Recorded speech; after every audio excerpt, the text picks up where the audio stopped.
Hello, my name is Brian Budgell, and today I would like to talk about the topic of hyperbole, or hype, in the languages of biomedicine and health. The current trend towards hyperbolic language is well accepted. It seems that everything these days is described as totally awesome or perfect, no matter how uninspiring or imperfect it is in reality. And in everyday speech, the use of hyperbole is seldom a harmful thing. It enlivens language and therefore serves a kind of social purpose. Hype, however, has crept into biomedical language, and one may question whether or not this is a negative. Could hype distort an otherwise truthful, health-related message and thereby cause harm? Today I want to talk about the results of some research conducted in collaboration with two wonderful linguists, Dr. Saliger Meyer of the University of the Andes and Dr. Neil Miller of Tsukuba University in Japan. On our two most recent papers, we've also had the invaluable assistance of Dr. Boyan Batalo, also of Tsukuba University. The topic of hype is important to you as practitioners, students, or patients because important decisions, including decisions about patient care, need to be made on the basis of the best available evidence. Especially when it comes to research reports, one might think that writings are intended to inform the reader, and there should be real fidelity between the results of the study and the message that the researchers deliver. However, and especially in today's attention economy, that would be rather a naive view of research publication.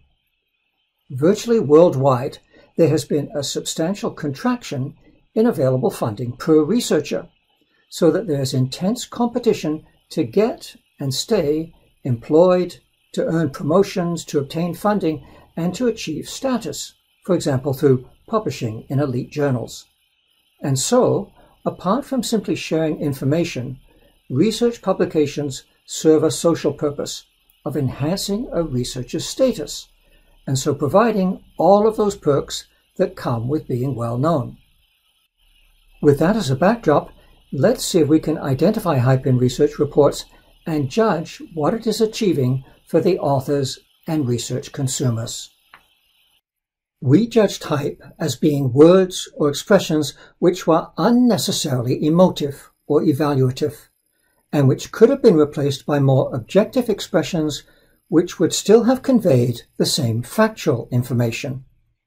As you might already understand, the words most often associated with hype are adjectives, and in total, and over a series of studies, we have come up with a list of 139 adjectives which are commonly used to spice up medical writing. When authors use these embellishments, they seem to do so to emphasize certain specific qualities of their work. Importance. They describe their work as compelling, critical, crucial, or even indispensable. Novelty. This seems to be very important to researchers. They describe their work as the first of its kind, groundbreaking, innovative, and especially novel. Rigor. Especially in clinical trials, authors try to convince us that the work was conducted meticulously. Scale. The bigger the better. These days, work needs to be interdisciplinary, international, interprofessional. Utility. The work should be clearly applicable to some problem of societal importance, not just interesting. Quality.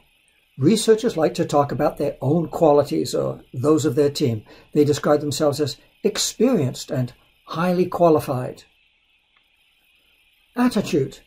They impose on readers their own assessment of their work as exciting, noteworthy, or remarkable.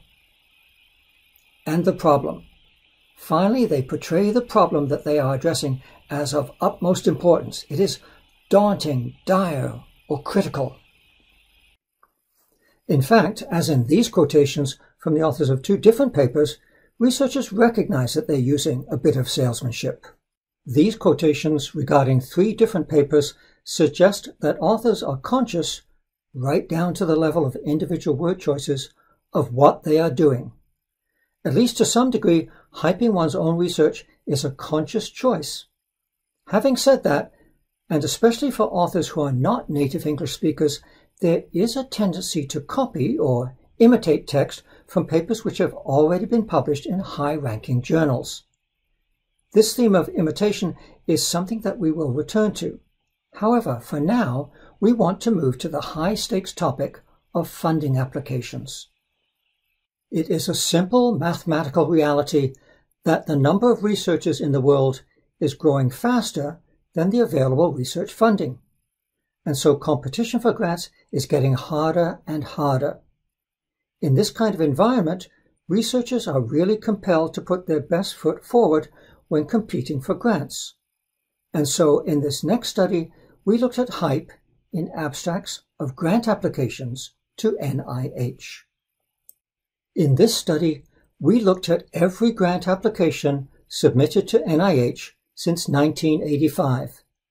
From that database, we recovered about 900,000 unique abstracts, totaling 356 million words. From a list of 139 hype adjectives, we found that 130 had increased in prevalence by, on average, 1,400% between 1985 and 2020. Furthermore, as shown in the lower panel here, some words which simply were not in the vocabulary of research in 1985 suddenly appeared and underwent explosive growth. The greatest increases were in words related to importance and novelty. But what would motivate such explosive growth in hype? This doesn't just mirror changes in everyday language. And so, as a next step, we explored the language used by the NIH when it posted funding opportunities.